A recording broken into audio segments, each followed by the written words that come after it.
নবম শ্রেণীর ছাত্রছাত্রীরা, আজকে তোমাদের বাংলা পড়াবো মডেল অ্যাক্টিভিটি টাস্ক সেপ্টেম্বর 2021। দেখো, এক দাগে নিচের প্রশ্নগুলোর উত্তর নিজের ভাষায় লেখো। 1 বর্তমান যুগের ইংরেজি ও বাংলা আত্মনির্ভরশীল নয়। প্রাবন্ধিক কোন অর্থে আত্মনির্ভরশীল শব্দের প্রয়োগ ঘটিয়েছেন? বর্তমান যুগের ইংরেজি ও বাংলাকে কেন তিনি আত্মনির্ভরশীল মনে করেননি? এই উত্তরটা দেখো, আমি এখান থেকে এই পর্যন্ত লিখে দিয়েছি, তোমরা এটা দেখে লিখে নাও।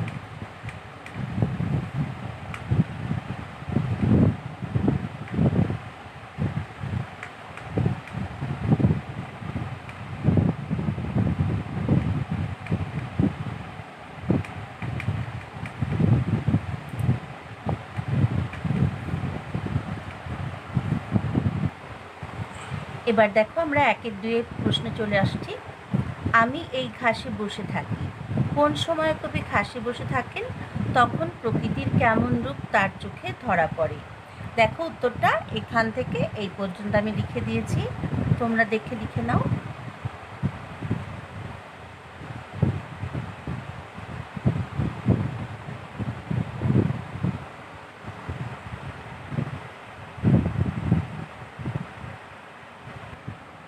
পরের প্রশ্ন 1-3 দাগ।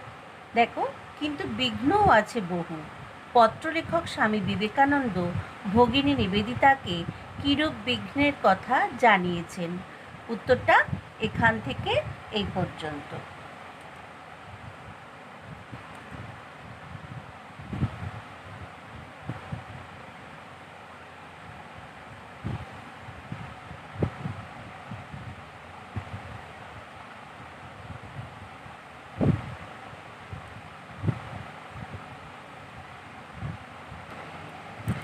দেখো, 1-4 দাগ। নোটে গাছটা বুড়িয়ে ওঠে কিন্তু মোড়ায় না। উদ্ধৃতাংশে নোটে গাছের প্রসঙ্গ উত্থাপনে আবহমান কবিতায় রূপকথার আবেশ কিভাবে রচিত হয়েছে তা বিশ্লেষণ করো। উত্তরটা এখান থেকে এইটুকু।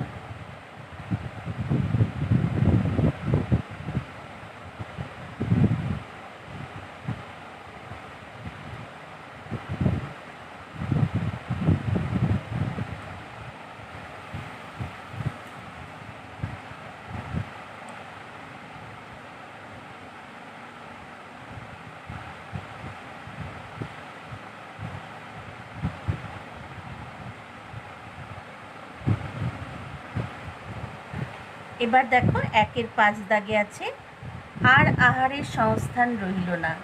রাধারানী ও তার মায়ের দুর্গতির চিত্র রাধারানী পাঠ্যাংশে কিভাবে চিত্রিত হয়েছে তা উদ্ধৃতাংশের আলোকে আলোচনা করো। দেখো, উত্তরটা এখান থেকে এতটা।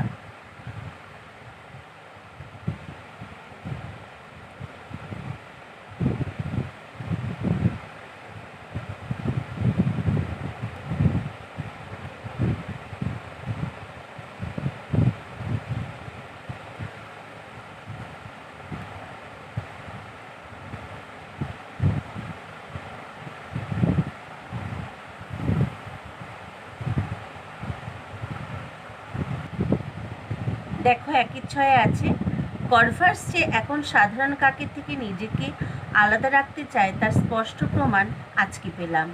প্রফেসর শঙ্কু কিভাবে সেই প্রমাণ পেয়েছেন? উত্তরটা দেখো এখান থেকে এত পর্যন্ত।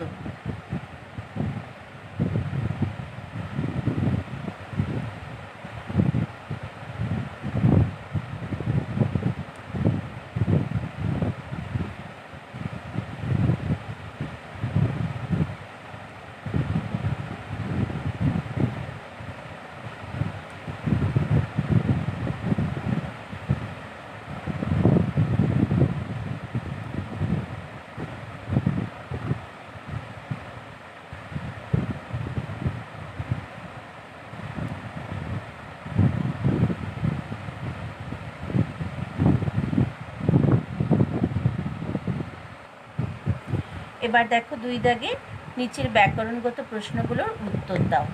2-1 আছে, মৌলিক শব্দ বলতে কি বোঝো? 2-2 আছে, নবগঠিত শব্দকে কয়টি শ্রেণীতে ভাগ করা যায় এবং কি কি? 2-3 আছে, তদ্ভব শব্দের 2টি উদাহরণ দাও। আমি উত্তরগুলো লিখে দিয়েছি, তোমরা লিখে নাও।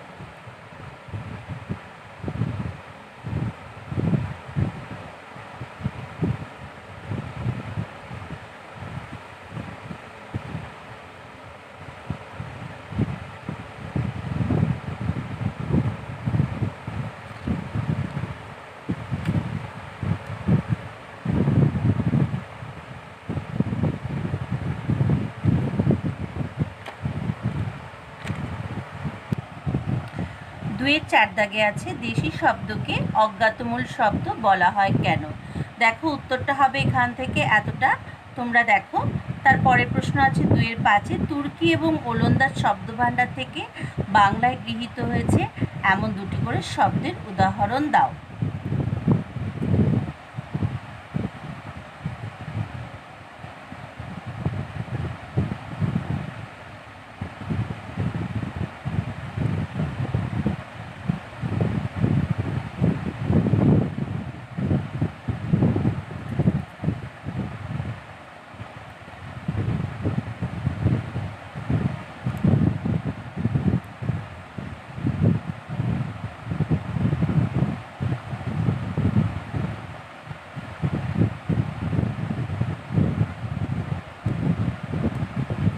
এবারে দেখো 2-এর 6-এ আছে তামিল শব্দভাণ্ডার থেকে বাংলায় এসেছে এমন দুটি শব্দ লেখো। এখানে এই অবধি লেখো উত্তরগুলো।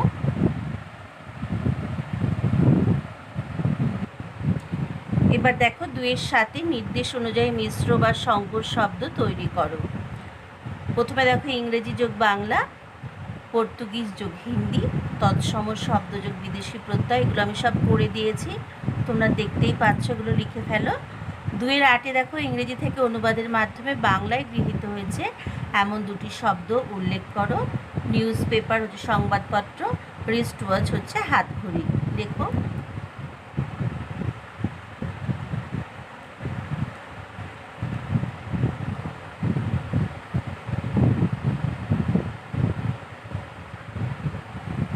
দুই 9 দেখো যোগরূঢ় শব্দের দুটি উদাহরণ দাও, আমি লিখে দিয়েছি, তোমরা লেখো।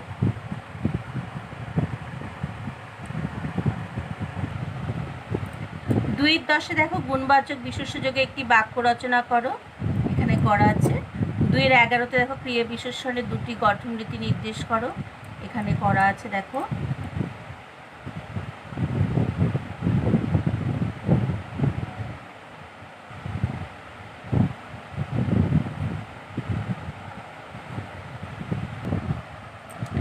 2-এর 12 দেখো কাছের ব্যক্তি বা বস্তুকে নির্দেশ করতে কোন সর্বনাম পদ ব্যবহৃত হয়?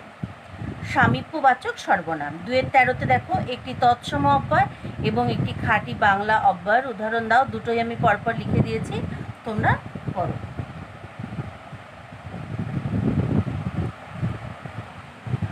শেষ প্রশ্ন দেখো 2-এর 14, ধাতুর গঠন অনুযায়ী ক্রিয়াপদ কত ধরনের হয়ে থাকে?